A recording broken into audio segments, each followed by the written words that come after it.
ప్రపంచ పని భద్రత మరియు ఆరోగ్యం దినోత్సవం ప్రతి సంవత్సరం ఏప్రిల్ 22న సురక్షితమైన ఆరోగ్యకరమైన కార్యాలయంలో ఉండటం ఎంత ముఖ్యమో స్పష్టం చేయడానికి మనం ప్రపంచ పనిలో భద్రత మరియు ఆరోగ్యం దినోత్సవాన్ని జరుపుకుంటాం. ప్రపంచవ్యాప్తంగా 19% మరణాలు పని సంబంధిత ప్రమాదాల నుండి వస్తున్నాయనే వాస్తవం ఈ ప్రత్యేక రోజు దృష్టిని ఆకర్షిస్తుంది.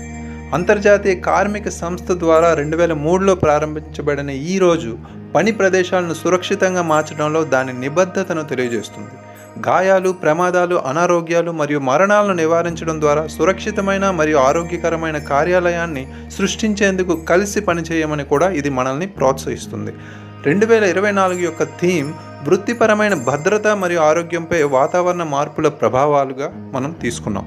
ప్రతి కార్యాలయంలోని లక్ష్యం ఏ విధంగా ఉండాలంటే ఉద్యోగులు తమ అధికారులతో వారి సమస్యల గురించి మాట్లాడడం సులువుగా ఉండేలా చేయాలి.